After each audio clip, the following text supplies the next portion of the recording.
যারা রাস্তার কিনারে ব্যবসা করতেন, আমি কিছুদিন আগে আমি এই বাজারগুলি আমি পরিদর্শন করি। পাহাড়ি বাঙালি যারা ব্যবসা করছেন তাদের মনের কথা আমি শুনেছি। এর আগে আমি দুপুরে আমাদের মাননীয় মেয়রের সঙ্গে আমি দেখা করি। আমার সঙ্গে আমার ছাত্র সংগঠনের নেতৃবৃন্দ ছিলেন। বিকালে আমি যখন করার পর আমি অভয়নগর যারা ব্রিজের সামনে যখন যাই, তখন মানুষের অনেক দুঃখের কথা আমি শুনেছি। বাঙালি যারা ব্যবসায়ী করছেন তারাও বলছে, স্যার আমাদের কোনো স্থায়ী ঠিকানা নাই।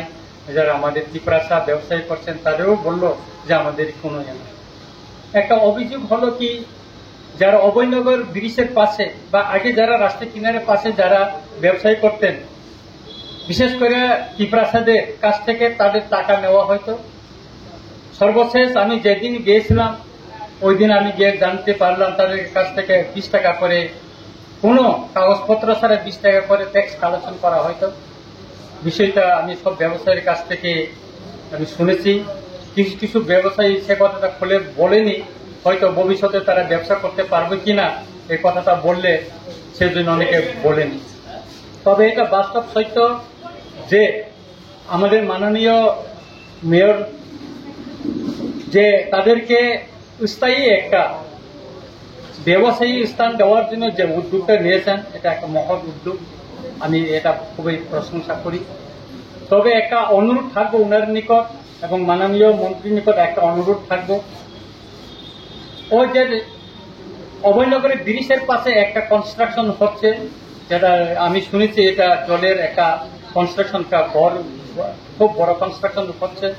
সে উপরে যেটা ঘরটা থাকবে সে উপরে একটা মার্কেট, খোলা মার্কেট করা যায় কিনা সেটা আপনাকে বিবেচনা রাখার জন্য আমার বিনীত অনুরোধ থাকলো। পাশাপাশি আমাদের যে খালটা আছে, খালের পাশে পাশে অস্থায়ী কিছু যারা বিকালে ব্যবসায়ী করে, শুধু বিকালের জন্য অস্থায়ী তাদেরকে করে দেওয়া যায় কিনা, অস্থায়ী দোকান ব্যবসার জন্য, সেটাই চিন্তা ভাবনায় যদি নিয়ে আসা হয় তাতে ক্ষুদ্র ব্যবসায়ীরা উপকৃত হবে বলে আমি মনে করি। কেননা অনেকে আমাকে বলছে অভয়নগর বাজারে যদি আমরা ব্যবসা করি দিনে আমরা 1000 টাকা বিক্রি করতে পারি না, কিন্তু অভয়নগর ব্রিজের পাশে বসে যদি আমরা বিক্রি করি 3000 4000 টাকা আমরা বিক্রি করতে পারি। তাতে আমার ছেলে মেয়েকে আমি গড় ভাড়া দিয়ে আগরতলায় থাকতে পারি, সেই অম্পি থেকে নিয়ে আসার পরে আমি সপ্তাহে তাদের সঙ্গে আবার পরবর্তী সময় আমি অনেক ব্যবসায়ীর সঙ্গে কথা বলেছি।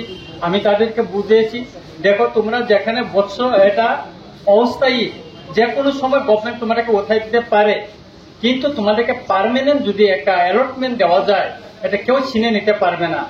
আমি এই যে ডন বস্কো স্কুলের সামনে, অক্সিলিয়াম স্কুলের সামনে, এই যে লেক চমনি বাজারে অনেক ব্যবসায়ী, ক্ষুদ্র ক্ষুদ্র ব্যবসায়ীর কথা বলেছি।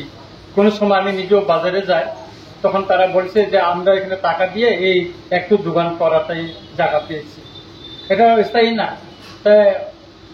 ডন বস্কোর সামনে বললো আজকে এখানে যে পাহাড়ি ত্রিপ্রাসারা আয়া দোকান ব্যবসা করতে, পরের দিন একজন বাঙালি এসে ওটা দখল করে বসে আছে, সেখানে কিছু করতে পারে না, বলে না এটা আমার জায়গা, আমি আগে থেকে ব্যবসা করছি। কারণ যারা পাহাড় থেকে যে ত্রিপ্রাসারা আগরতলায় এসে ব্যবসা করে তাদের তো কোনো স্থায়ী নাই। তারা শহরে আসে, সকাল খুব ভোরে 4টার সময় গাড়ি নিয়ে চলে আসে, বিক্রি করার পর বিকালে তারা চলে যায়। তারা এখানে স্থায়ী না, কিন্তু এখানে যারা বাঙালিরা ব্যবসা করছেন তারা তো এখানে স্থায়ী, সব সময় এটা দখল করে থাকে। সেজন্য পাহাড়িরা আজকে এইখানে কাল ওইখানে এবারে তারা চলে যেতে হয়।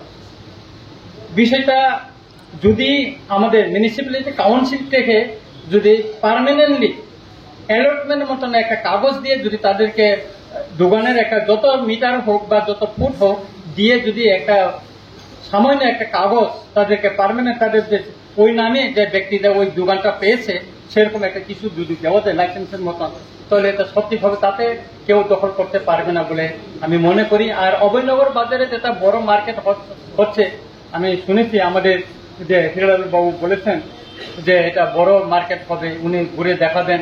এখানে 3 কানের উপর জমি রয়েছে, এটা তো ভালো হবে। এখানে ত্রিপ্রাসা বাঙালিরা সবাই মিলে এখানে ব্যবসা করুক, পার্মানেন্ট একটা সবার ঠাই হোক, সেটা আমি চাই, আমরা সবাই চাই।